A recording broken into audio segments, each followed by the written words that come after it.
Good evening, everyone, and welcome to our New York Carolina Club virtual discussion with Larry Miller. My name is David German.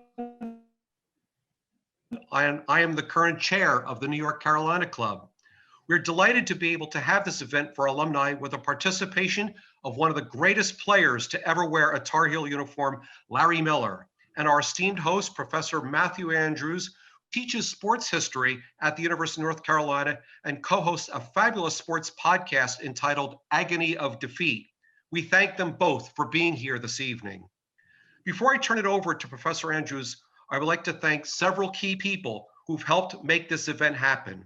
They include Joe Patrizzi of the UNC General Alumni Association, Brecken Brandstrader of the New York Carolina Club Board, Larry Miller time book author Stephen Demarest, and longtime friend of Larry Miller, David Rank. Thank you all. So on that note, I will turn it over to Professor Matthew Andrews. Thank you, David, so much. You can hear me okay, Larry? Yes, thank you very much for being here. Oh, no, thank you. The honor is mine. This is going to be a lot of fun. I just want to briefly just give people a sense, and you, of who I am. And this is going to help explain why I'm so fascinated to talk with you today. So I was born in 1968, right as you were finishing your career at Carolina and going into the ABA. And I grew up in California, not North Carolina. Unlike most people here, I'm not a UNC alum. I did get my PhD from UNC, but I went to UCLA as an undergrad. And growing up in California on the West Coast, when you talk college basketball, it's UCLA, right? That's all anyone talks about. And I've just enjoyed so much, book plug, and you've got the poster there, reading Stephen Demarest's biography. It's part autobiography about your time at Carolina. Larry, I've always, I go to Carolina basketball games. I look up in the rafters. There's number 44 up there, so I know a little bit about you. I know that you're the only two-time ACC Player of the Year from UNC. And I have always been interested in your story because I know that you are part of that amazing 1968 All-American team. Team with some guys other people may have heard of: Lou Alcindor, Elvin Hayes, Wes Unseld, and Pete Maravich. That would be quite a team. I'm not sure if Pistol Pete ever would have passed the ball to anyone on that. We would have had to fought for it. We would have had to fight for the ball, that's for sure. So I want to, I've learned so much about you. So many of the stories, some of the questions that people have asked me are about your time at Carolina. And I want to ask those questions along the way.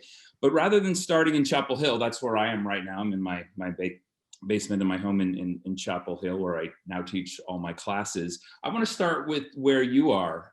Could you tell everyone where you are right now doing this interview? Yes, this is the my first gymnasium that I played, not organized basketball, but high school basketball. I played my first freshman game here in 1960. So, and the gym is still standing. It looks wonderful, brings back a lot of memories. But I actually played my first freshman game here as a, 12, 13-year-old. I can't remember what age it was, but yeah. Well, one of the things that really stands out in the book, Larry Miller Time, is the importance of place in your life and the importance of Catasauqua in your life, the town that you're from. I was wondering if you could just start by talking a little bit about that town, where you're from, and how growing up in this town, this small town in Pennsylvania, shaped you. Yeah, well, back when I was in my formative years, childhood, Bethlehem Steel was the dominating factor here, along with Mack Truck. So it was, and we had a lot of the industrial era actually started right here in this town. We had produced the stuff that went to Bethlehem Steel to make the steel. And we're only a 5,000 plus person town. That's all we've ever been. That's all we ever could be, because we're stuck between a lot of towns and rivers and airports. So we couldn't grow any. But as we were always taught the work ethic of people and how you get somewhere, but you work hard. There wasn't anything fancy about it. Some of these guys worked at those coal mills, and when I see the pictures of them, they were risking their lives to get near those kilns and stuff like that. It was amazing. So for us to grow up here and to work hard, I had summer jobs when I was 12 years old. My father got me a car, said if I wanted it to take care of it, he would get me the car. It was a 54 Studebaker worth about $100, but he said, I'll get you the car, but after this, you got to pay for everything else. So that was no problem. Hey, I got a job, I worked 3 or 4 summer jobs during the years, over the course of the years. And so everybody was like that. It was all about work and about playing hard too. And our playing hard was sports. And later on, it meant a few beers here and there, but it was a lot of work and a lot of fun, and nobody questioned anything. You went out early in the morning, played hard if you were young enough before you had to go to work. And then once you went to work, you played hard after that. So it was just a great place to grow up. Everybody that I ever met over the course of my life that's still alive, is a friend. So terrific area. Well, that work ethic seems to have definitely translated to the basketball court, from what I can tell, reading the book, hearing the stories of the weights on the ankles and the 25-pound vest. Were you the hardest worker on your basketball team, would you say? I suppose I'm talking about high school right now. Yeah, I was.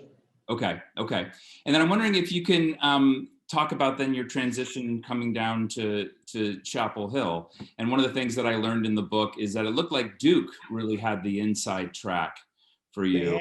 They started earlier, and Vic Bubas met my parents early on, and they liked him. And he and his wife were friends, during my whole high school career. So they did have the upper hand. The dean was a late comer, and I went down to Carolina at my senior year, but I did go there twice. So, but it came down to the wire. Absolutely, it came right down to the wire. As a matter of fact, the day of the decision, I told him would be my graduation day from high school. And as of that day, I didn't know where I was going to go. So later on that day, I asked my parents what they thought. And, you hear a lot of stories about parents telling their kids where they want them to go and stuff like that. I couldn't tell mine. They wouldn't give me an answer to that one. They just said, well, we like Coach Bubas, we like Coach Smith. And even right before I made the decision, they wouldn't say which one they wanted me to go to. But I could tell they were happy that I chose Carolina. And, it would have been a good decision the other way, I guess, too. It could have been, but you never know. But the fact is, it turned out the right way for me. And they were happy with it. I think there are a lot of people shaking their heads right now about this idea of you going to Duke. But could you take us back then to the moment? So you were recruited by both schools. You obviously visited both schools. Maybe your initial impressions of Duke University when you went there, and then when you went to UNC. Yeah, actually, that's what it came down to, basically, because I think Duke was it was a Gothic, I guess you'd call that. Mm-hmm. It wasn't like a town type deal, town university type deal, like you feel when you're in Chapel Hill. You feel like you're in a little town and everybody's real, talking to you and everything like that. Duke was a little bit. There are people who were from everywhere, all across the country, and where Carolina was mostly a Carolina flavor to the people on campus. So I just felt more comfortable at Chapel Hill. And my parents, I think, did too, because it was a small town atmosphere, really. Yeah, and I was really struck in the book, and you just referenced this, waking up the morning of your decision and not being sure where you're going to pick. And it sounded like you agonized. I did, yeah, I did. Well, I did. And Coach Bubas sent me a letter that I couldn't read until I graduated from college after '68. So, Yeah, it was really, because I was really close to him. Right, right. Well, I think we're all grateful you chose Carolina, and then I'm hoping we can talk a little bit about your time on campus. And you have a bunch of nicknames. One of them seems to be the Instant Party, which I think gives me a sense of how you spent some of your time at UNC. And as I was reading the book, and I don't mean to embarrass you here, but I kind of came to think of you as the James Dean of the basketball court. You seem to be very popular on campus with male students and female students, certainly. Not to take the James Dean analogy too far, but you seem to have a few close brushes with getting injured in automobiles. Yes, I did. Over the years. You seem to live life to the fullest. I did. Yeah, you're right. And I was fortunate that I wasn't that close to James Dean as it sounds. Well, it sounds like one of the jobs of Dean Smith then. Just to remind people, so Dean Smith had been coach for just a few years at this point.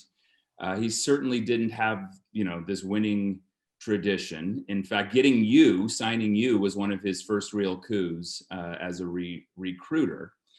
I want to ask some questions from your time at UNC, and some people have asked some great specific questions. But if there is one story that stands out to me in the book, it's about Dean Smith's rule that his players had to go to church. Yes, that was it.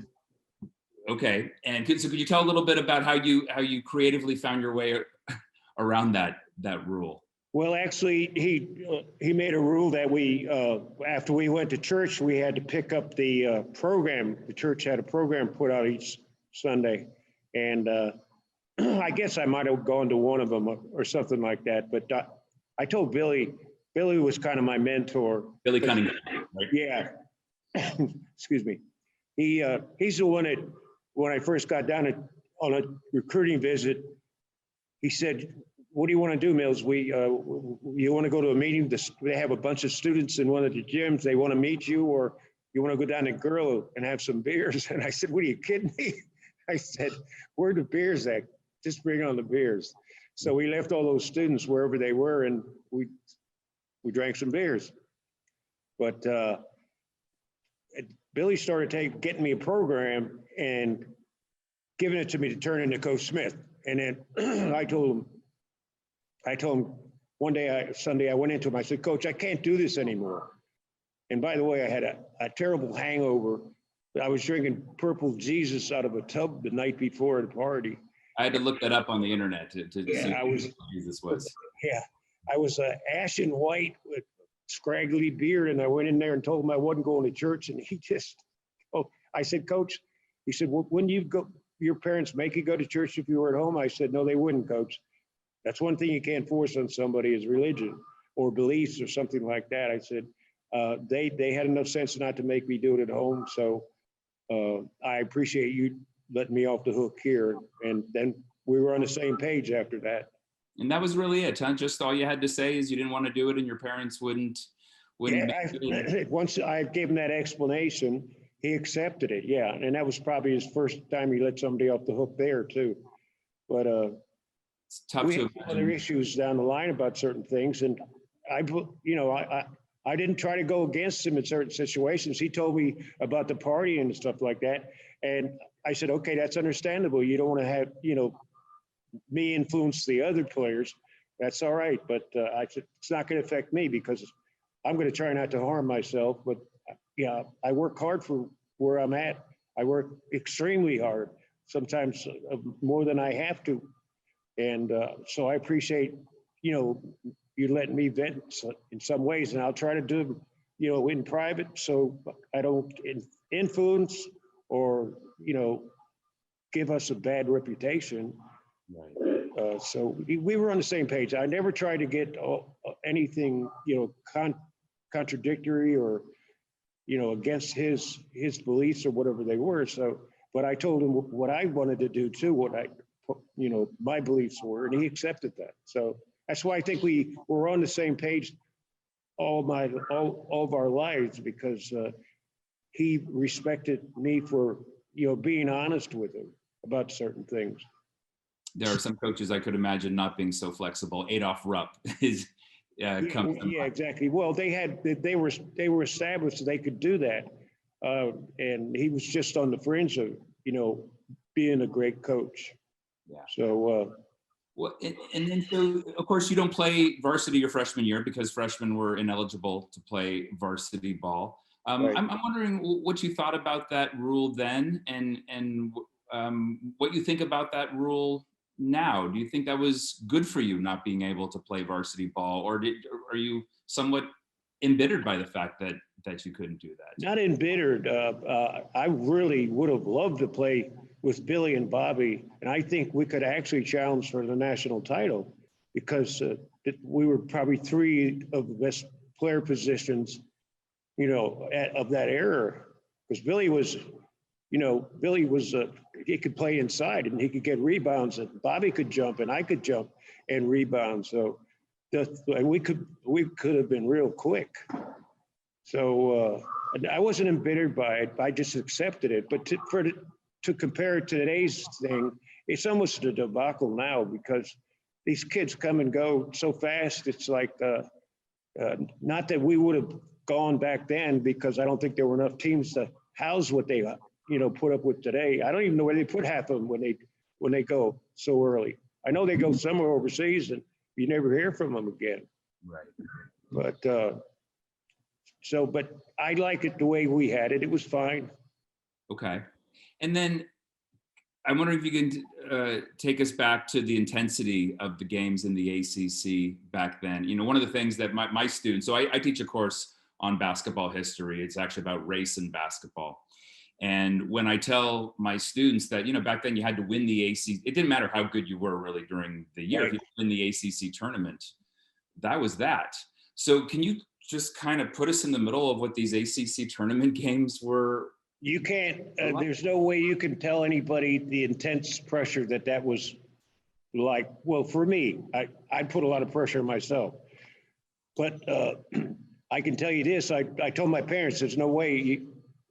Well, plus we got the tickets and we sold them. So we made some money for, the living expenses back then, because you could get about $40 a ticket, I think, at that time, maybe even 100, I don't know. But that wasn't the reason I didn't want them there. I couldn't be with them that much. I couldn't spend much time with them because of all the preparation and intensity that went into that game, each game, because you had all day. The games were played at night. You had all day, and we stayed at a hotel somewhere, either Charlotte, Greensboro, wherever we were playing, I think, most of the time. And you had all that time to think about the game, and it was a once and done deal. And we actually only lost.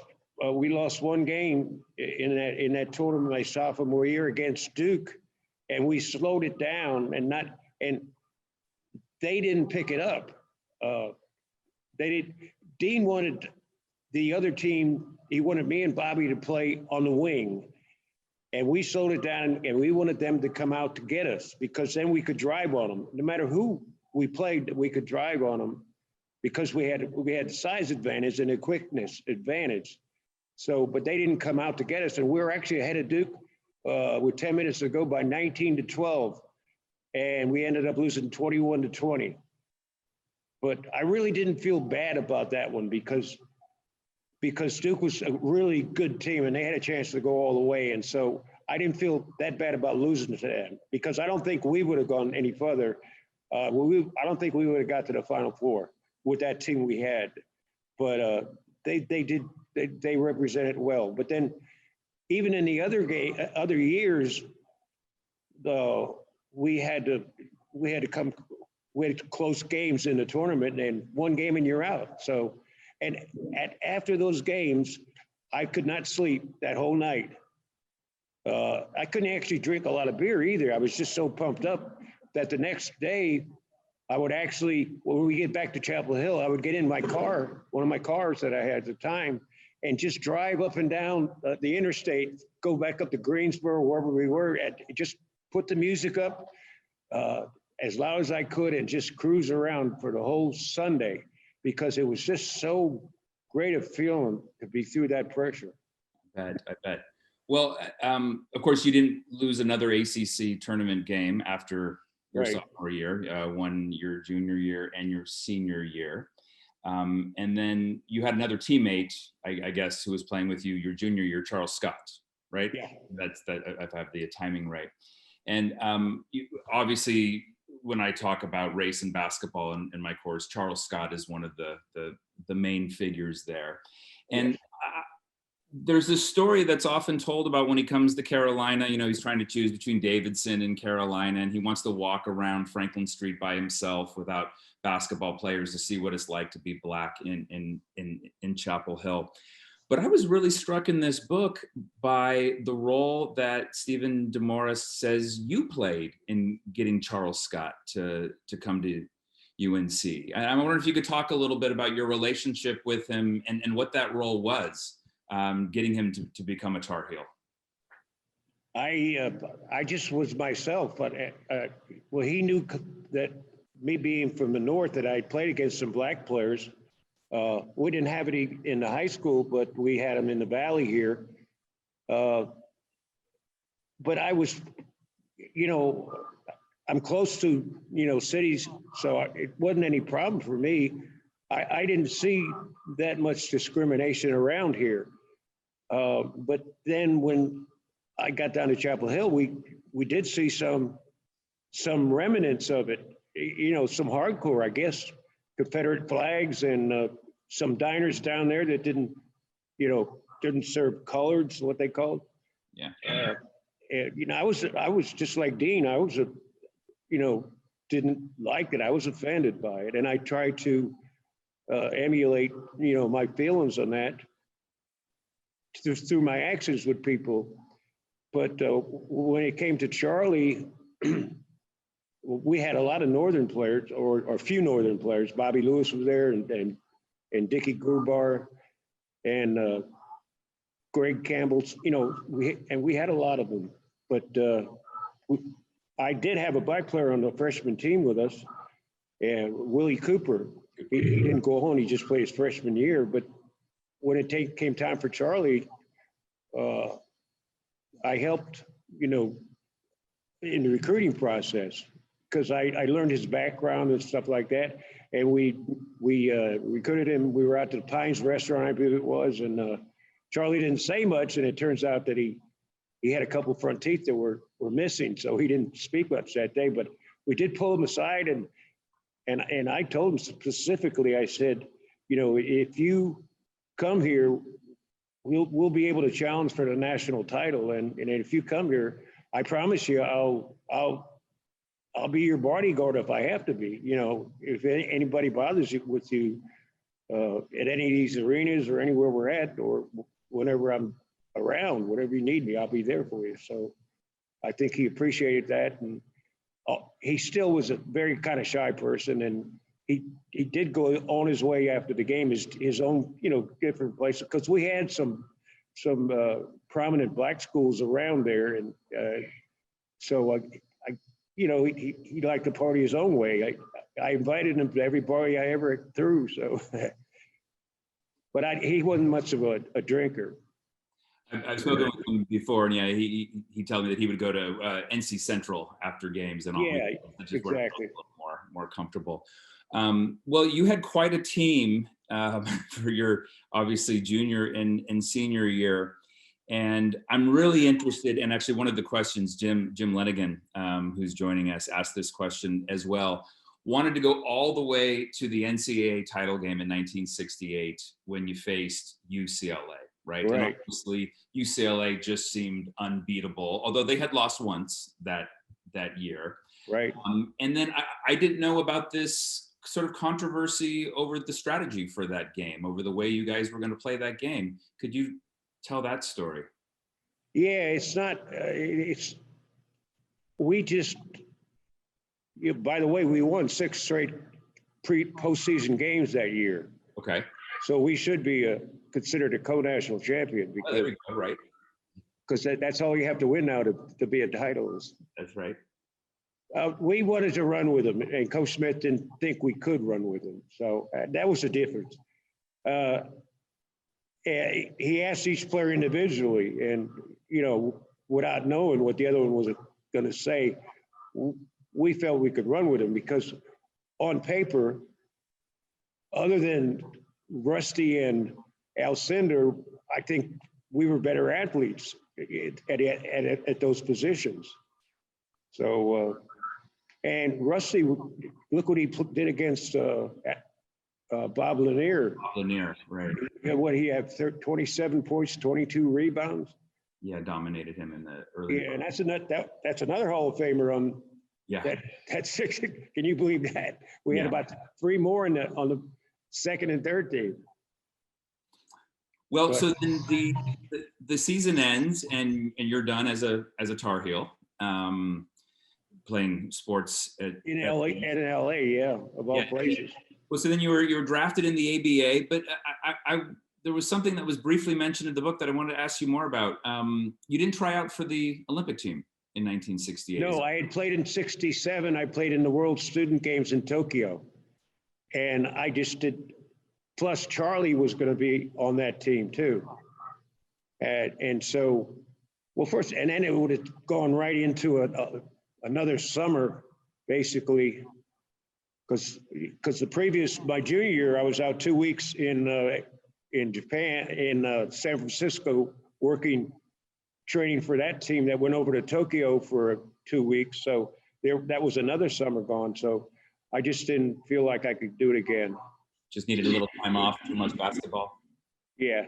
Yeah. Plus, I thought Charlie would be a better fit for that team. Seriously, he was going to play what position I might play. Right. Well, that was a great team with Spencer Haywood and Charlie Scott and others. Yeah. Right. So you're drafted by the ABA, not drafted as high as you would have liked by the NBA, which seems to be why you decided to go to right. the ABA. As a sport historian, as someone who's interested in basketball, the ABA absolutely fascinates me. And first of all, for those who don't know this, the American Basketball Association, which was thought of as the black league back then compared to the NBA, it had great black stars, George Gervin and David Thompson and Julius Erving and Artis Gilmore. Despite all these stars, the man who holds the single game scoring record in the ABA is Larry Miller for the Carolina Cougars, if I'm not mistaken, right? Against the pros. What are your memories of the ABA? I'm starting with the Los Angeles Stars, and then it's Carolina, and then I believe it's the Virginia Squires. That would make another great book. The ABA years? Yes, absolutely, because there were so many stories about that league. All of them were true, but a lot of them were on the ownership side. I can't begin to tell you how many stories there were about the owners and what they did. I went to, with the Squires, I went to the owner. We met some guy at the airport to pick up checks over Christmas time. That's how tight the money was. Another time in San Diego, the owner was actually trying out a player, and the owner was 5'7" or 5'5". And he was trying out a 7-foot player, and they were going full court. It made no absolute sense. And the stories, though, were incredible about George Lehman, one of the greatest players ever in basketball. He and I would have been forever linked together if we were together with the Cougars. Right. We made such a combination in our, whatever number of games we played together, but we could actually read each other's eyes and tell which way he was going. He could shoot from anywhere. I could shoot from most places, and I could drive. And we made such a great combination, and it was a winning one too. He was traded for just disagreeing, saying something against the general manager or something like that. I mean, and they got in Joe Caldwell down there at Carolina. They paid him like $200,000 a year, and that we had to drop players like George or get rid of him to just to house his salary. I mean, they made so many decisions, non-basketball, that they didn't know the game as well as a lot of the NBA guys. Right. the talent was supreme in the It absolutely was. I mean, the guy that first LA team, we had phenomenal talent. And some of the guys, which I think 8 of them were first-year players or something like that, and they all could play. And then the Eastern League was, Allentown was in that deal. They had a lot of talent from the Eastern League back then, that really spectacular players that came in there. So yeah, we could hold our own against the NBA, because they played a slower style. We played it faster. I think our clock was 25 or something like that, and the line was we had a 3-point shot deal too that was in there. So we ran the ball and we shot from outside, and that's almost the style today. And was your favorite time in the ABA when you were playing here in North Carolina, playing for the Cougars? Yeah, it would have been, but then we had Bones McKinney didn't like me because he didn't like me. That's why he didn't play me. Right. Where do you hear that? Is that dumb or what? Knew I could play, but he didn't want me drafted there or traded there. He opposed it, but they did it anyway. So it would have been my favorite if under the right circumstances. Well, and apparently you were known as the Joe Namath of the ABA, another Pennsylvania guy. Why did they call you that? What did they? Whatever that means, I have no idea. Because I was a little different. But he did win though, so I'll give him that. But I don't know. I think what happened was, for me later on, the enthusiasm that I had in high school and college, and when I first got in with the league, kind of dwindled, and I understood it was a business after that. Right. And that's when it became something that I just put my time in and tried to make it work.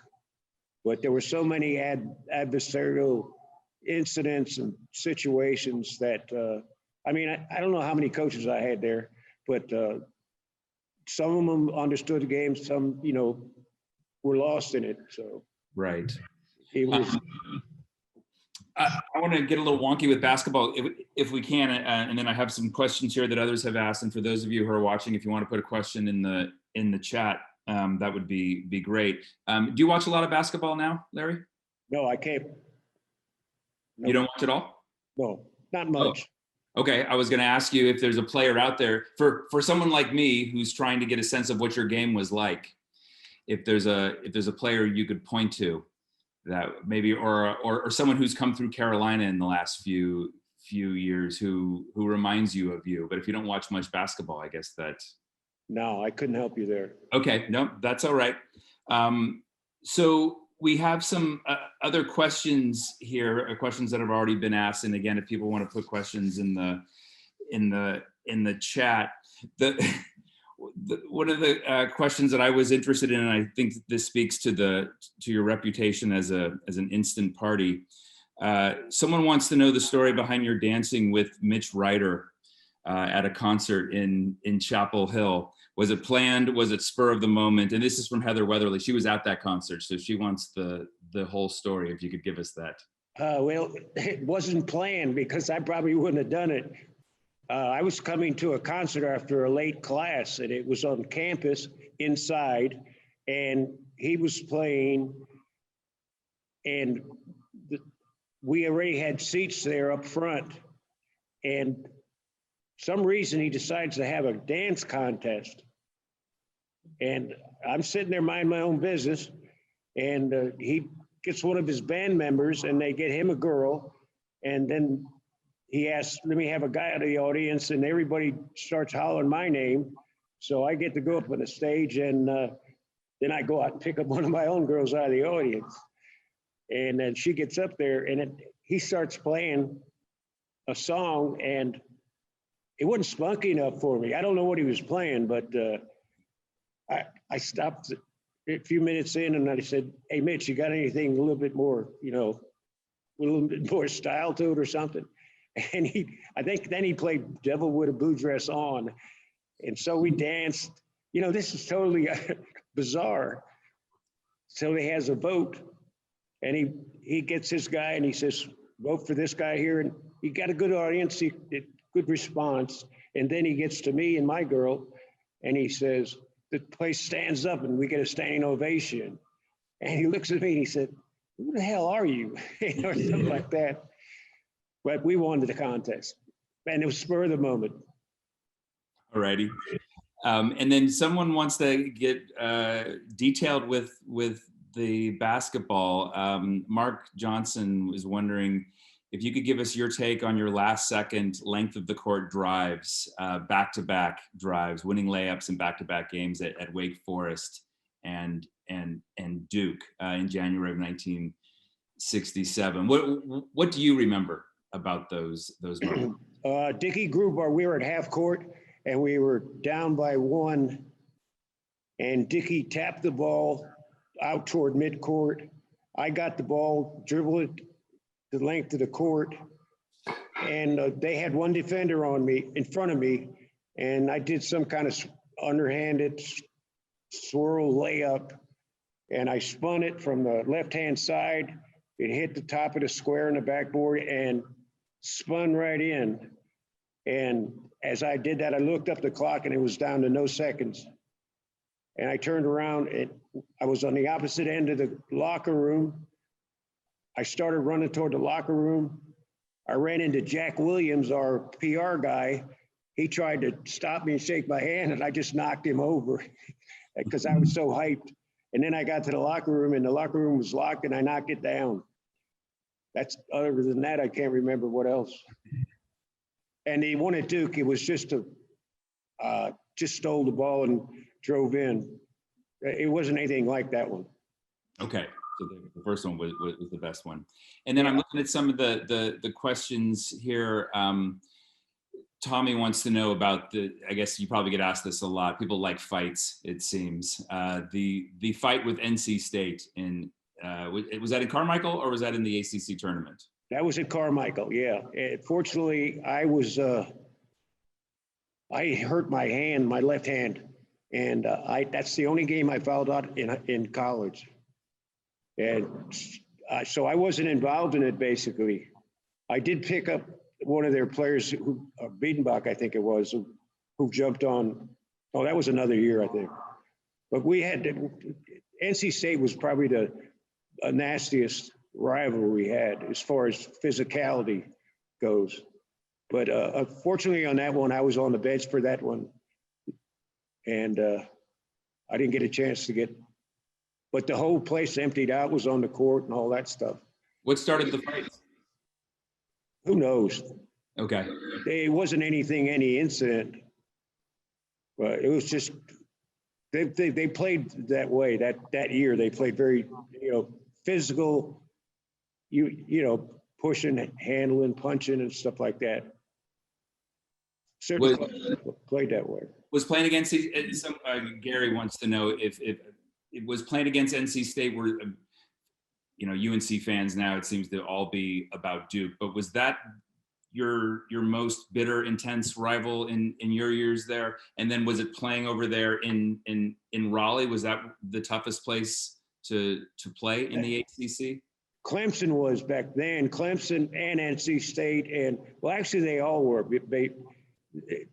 Until they started getting new arenas, because there was a lot of smaller, older arenas back then, where fans were up close near the floor. They actually spit on you and stuff like that.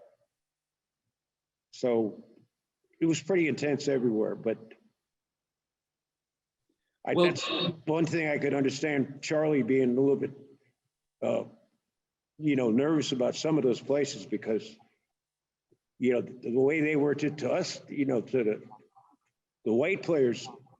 But they did a pretty good job of cleaning up their act, though, when we came in, when Charlie was there.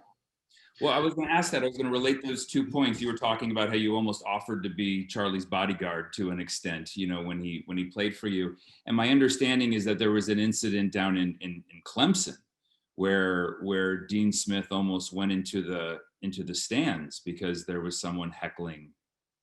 Yeah, I say Clemson was a really bad. They used to heat quarters up and throw them and stuff like that. It was, I didn't like that place at all to play.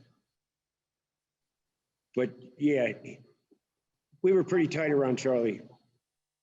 So we never, I never faced an incident with him. Okay. He was an extremely class guy and a great player. So, you know, it was hard to heckle him. Right. Yeah, he seemed to be the right guy for this pretty momentous. Absolutely, he was the guy. Yeah, and then when you think back about Dean Smith, and you know, boy, if there's one thing I learned coming to, I arrived at UNC in 1999, so I've been here a little over 20 years now, and that man is revered in a way that I would argue even John Wooden is not revered at UCLA. Yeah. I think this has to do with every aspect of Dean Smith's life. I mean, the way he was, the integrity that he had on the court and off the court, his willingness to be political and to speak out about issues. But what really comes off in the book, in Stephen's book, is you know, again, just how sort of new he was at this, and how tenuous all of it was. It was the year before you got there when I think he was hung in effigy after the loss at Wake Forest. I was on the bus. I was on that bus. Yeah, Billy. You were on the freshman team then, and you were on the bus. Okay. Well, so can you speak maybe more broadly about the meaning of Dean Smith in your life? So Dean Smith as a man, I guess I'm asking Larry, and Dean Smith as a basketball coach. Well, you actually hit on it back a little ways back when you said you were surprised how he reacted to what I said to him, you know, as a freshman, and how he acquiesced in a way. Well, that's what I mean by him that way, is because he actually accepted me in my ways that he didn't have to. But he realized that that's what kind of person I was, and I wasn't violating any ethnic type things or moral clauses in my life. I was just different to what he was familiar with. And he accepted that fact in me to let me grow as a player and a person, where he could have definitely, you know, put the squash on it, because he told me after that Kentucky game, we had a party where he had to come down. Well, he didn't come down. Larry Brown came down and tried to keep us, you know, keep the noise down. When we got back to Chapel Hill, he said, I don't care who you are. You guys know who you are. And he said, I don't want to ever hear that again. In other words, he said, hear it again or see it again. But he didn't say, don't ever do it again. But he said, I don't care who you are. If I hear you guys doing that again, you're gone. I don't care who you are. So he actually meant that part. And so that's when I decided if I was gonna do any partying or anything like that, I was gonna do it on my own playground, as opposed to bringing in other guys and putting them at jeopardy or something like that. And then it turns out I talked to Delaney, and I saw him the other day, and I said, like, in the book, I called him the quiet one. He said, how could you call me the quiet one? So they did their stuff on their own. Well, could you talk about the meaning of Dean Smith in your life after that? I mean, I was really struck by the fact in your book that you said the reason you were one course shy from graduating when you went off to the ABA, and you know. The reason I was shy was because we had that postseason tour where I was on it for 30 straight days. You know, we go to all these towns in North and South Carolina. Well, we made a couple $100 each place. So I actually came out with $5,000 in a month, but I missed my final class and I didn't have a chance to make it up. So I always felt bad for that, because he was so proud of his graduation rate, and I was one of the few players that hadn't graduated. So I made it a point to actually go back on campus and enroll in school and take that course, because I didn't want to be the one person to let him down.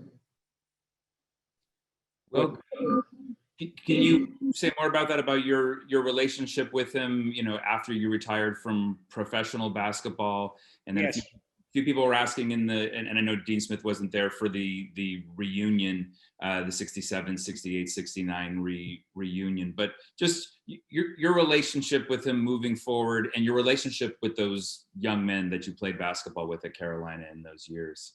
Well, actually, we used to try to get together once a year for sure, no matter where I was. But we'd always call, talk by phone, several times a year. And sometimes we'd meet for lunch or at a game or, wherever we could. He'd be recruiting. I'd meet him somewhere up in the Virginia area, or he was coaching up on the East Coast somewhere. I'd go see him there. But, and one day, my favorite was I got five or seven of the guys that lived near the Triangle, and we always had lunch when I was living in the Raleigh area. So I set up a luncheon out in one of the hotels out there, and I had some of the players, Joe Brown, Greg Campbell, Donnie Moe, and a couple of others I forgot. We met out at the Triangle at the restaurant Coach Smith and I were at. I had them each come in at a certain time and walk by the table, and I said, "Oh, look, there's Joe Brown." And he said, "Oh, come on, Joe, sit over here." And then Greg would come by. "Oh, okay." Bill Bunning, I think, was the other one too. And so we had about 6 or 7 players sitting there, and he said, "Boy, this is remarkable. These guys all showed up to this place in one day just by accident." And I say, "Hey, isn't that something, Coach?" And we had such a good time. But he really enjoyed that. He enjoyed his former players. And he didn't care if they were stars or not, if they were just on the team. And because every player, he recognized every player 1 through 12 or 13 as a good guy and part of the team. And he to the day he passed away, when he sent everybody that $200 check, people from all over realized that he really meant that about his former players to a T. But other than saying what a great man he was, and I stayed in touch with him till the day he was gone, he was just a great person. That's all I can say. And then, how did you think of him as a basketball coach? And a few people were asking this in the chat, and I was struck by it. It seems to me that you played for some of the worst coaches in basketball history. Wilt Chamberlain, as the coach of the San Diego Conquistadors, did not sound like a model of professional coaching. No, his ballet coached us. He used to send his man boy down to coach us practice. And he would just come to the games and dress up. And that's right. I forgot about that one. Well, coming from Pennsylvania, Wilt Chamberlain must have been, I would imagine, playing basketball, and he scored his 100 points not that far from where you are right now. At Hershey, yeah, I remember. And actually, Billy Cunningham was his executor of his will. So, and he lost to Kansas, the Carolina game, and he and some of those players are still in touch. Yeah, they were. I was close. I knew Wilt when I was before playing for him down there. He was an enigma for sure, but basketball coach I wouldn't recognize.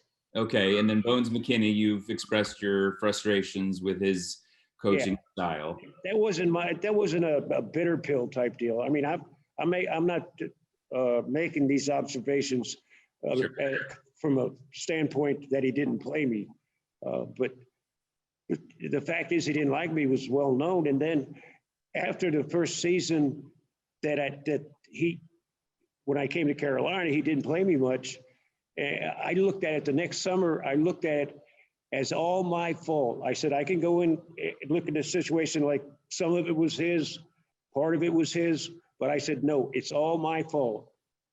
Everything that happened was my fault. So I'm going to go into the next season the best shape I can get in and do whatever I have to do to play. Well, we had 3 days down in Laurinburg, North Carolina for about 3 weeks. I was so much in shape. I was thin. My heart, my pulse was down to 40. Doctor said I didn't tell him I was working out, that he rushed me to the hospital and say my heart was failing. I could outrun anybody. And then when the season started, he said, Larry, I don't know how to tell you this, but no player has ever worked as hard in my lifetime that I coached. He said, but I can't start you. I said, okay, don't start me then. Just play me sometime. And he did. And then casually, eventually, I ended up playing 2 minutes a game or something like that. So I rest my case. Well, then you played for Bill Sharman for the LA Stars. Yeah, he was a good coach. He really was. But I guess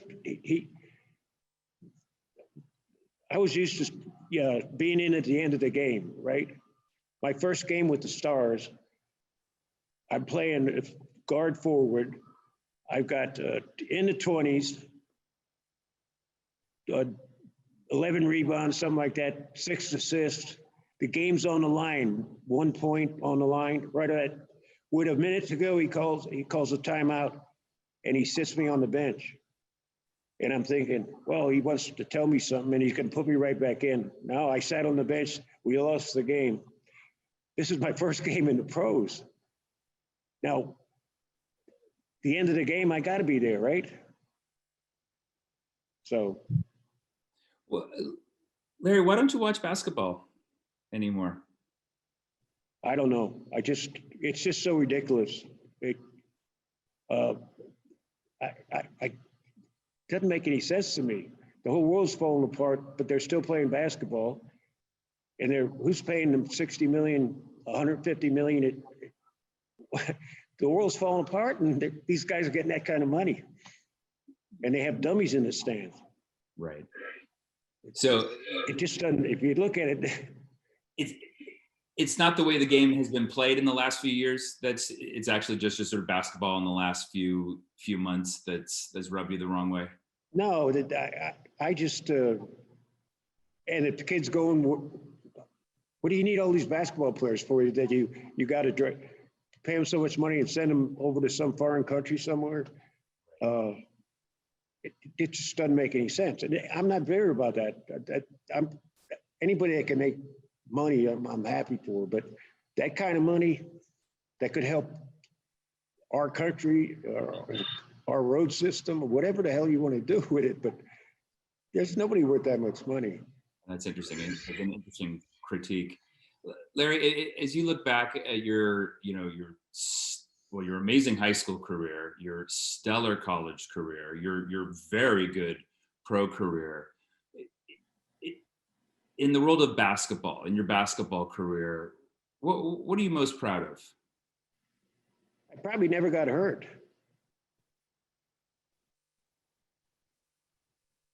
Why did you never get hurt?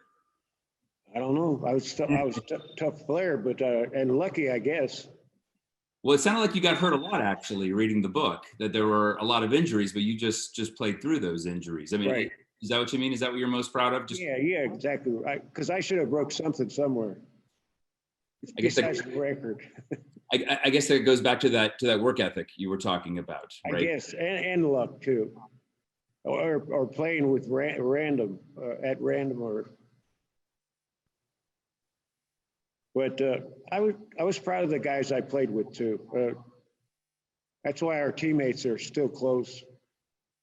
We still stay in touch. And who are some of your I think some people who watch these teams, and all of these names, almost all of these names, they were new to me reading the book. But who are some of the guys who you bonded with the most on these teams?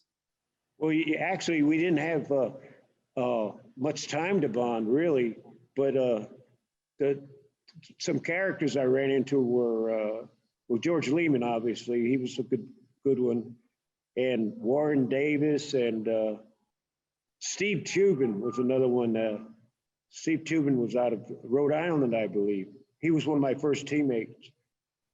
Actually, he's in the book. he was with the Stars. I believe he was, yeah. But And how about at Carolina?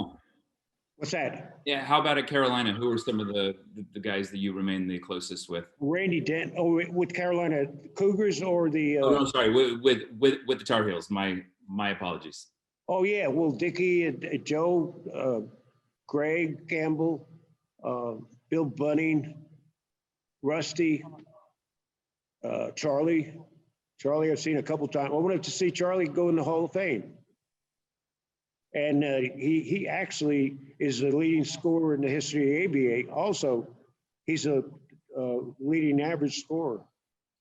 So average per game? Okay, I didn't know that. Yeah, I didn't either until that's a big deal. Did you play with him on the Squires at all at the same time? No, Okay. no, I didn't play. Played against him. I had to guard him all the time. Right. And then when you were on the Utah Stars, I know that was sorry, there's one more question I wanted to ask about the ABA. Were you on the same team Moses Malone was on when you were there with Utah? Yes, I was on that. I was on the preseason team, basically. I never even played in the preseason, but I got to, he was such a, what do you call it, a raw kid. Yeah. He was only about 205 pounds, 6'10", and really was a raw talent. But, you know, coming out of high school, you know, he didn't have much experience. And I kind of hooked up with him in the preseason and, you know, just hung around with him as a, you know, someone who could, you know, show him a little bit. Okay. But he was a credible talent. And he was, like I say, 205. Amazing.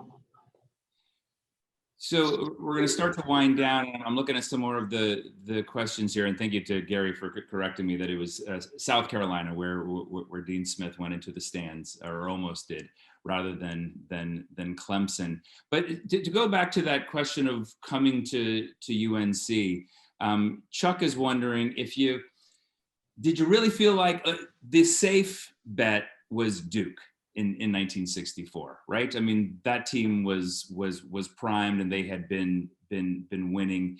Did you feel like you were taking a bit of a chance going to UNC, playing for this coach that not too many people knew of, for a program that obviously had that one amazing year in 1957, but then had gotten itself into a little bit of trouble? Was that something that you were, did that excite you, the fact that team was maybe not going to be as good as the Duke team might have been? I had no way of knowing that, because you when you go from high school to college, you hear all these names in high school and they're talked about just like the guys that are in college, you know, as being just like that guy and that guy. So you really don't know what the talent's like. You can only assume that, you know, we had 5 guys that were high school All-Americans coming in on my freshman team. Well, I didn't know that they, you know, some of them, you know, weren't up to, you know, certain levels. And they had Bobby Lewis, who I saw play in high school here in Allentown, and I knew he could play. So I actually knew the two of us could, you know, really do well, and all we just needed was a couple other guys. So no, I wasn't worried about that at first. But then after that, Billy's senior year, you know, when they had that 18-11 or 7, whatever it was, 16-11 team, and I was a little concerned.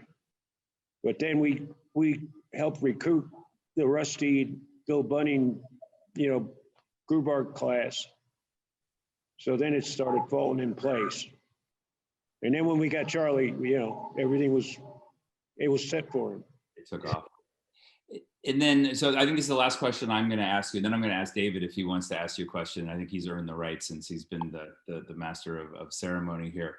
When you think about UNC, when you think about Chapel Hill, when you think about your 4 years at North Carolina, is there one memory that comes to mind? Is it, you know, being on stage with Mitch Ryder? Is it a basketball game in Carmichael? Is it a party somewhere? Or when you think of your time in Chapel Hill, what do you think of? Oh, I think of it as one memory. It's a great memory that is of, it's just of all good things. It's spring. It's all those things wrapped into one, because that Chapel Hill is not one thing. It is a feeling that I have to this day that makes me feel comfortable inside. And all the people that I met down there and all the times I had down there, they all encompass that at one feeling. And some of them have passed away, some have moved on, but Chapel Hill is just one beautiful, lovely Sunday morning after ACC tournament win feeling. It's just a wonderful feeling. I like it. Thank you. Thank you. Now, can I work for the Chamber of Commerce? Yeah, I think so. I think you're hired. I think you get the job. Yeah. Nice job. David, would you like to, I know you were the one who organized this, and you were super excited when Larry agreed to do this. What would you like to ask Larry? Nothing to ask. I think we've covered it pretty comprehensively with the questions tonight, but I did want to say I had the wonderful fortune 50 years ago to see Larry play with the Carolina Cougars, my first ever ABA basketball game I went to. I was a big ABA fan, and I saw Larry play against the New York Nets at the Island Garden in West Hempstead, New York in 1970. I'll never forget that. And it was a great, great memory. And just, seeing the ABA with the red, white, and blue ball and the three-point shot and everything, it was just a wonderful, wonderful experience. And I was delighted to be able to see. Did they have the whole court on? Yeah. Mm-hmm. Because we played a game up there one time. They had they had a hockey game the night before, and they didn't have time to put the full court on. So they just put the court up in the middle, and we played the game.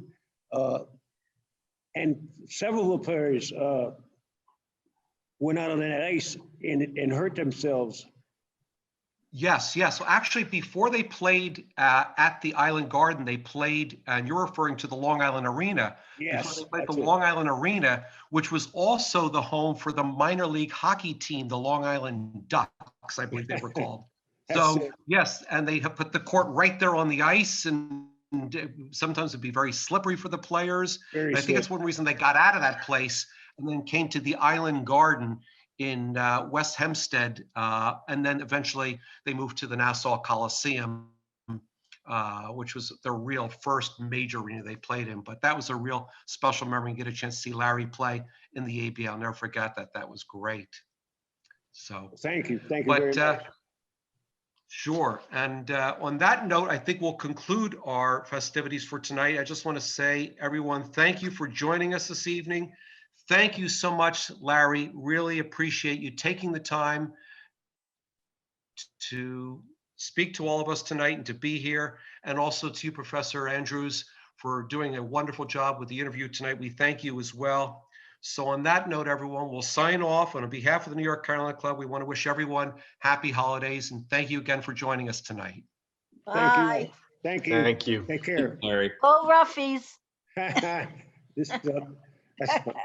Okay.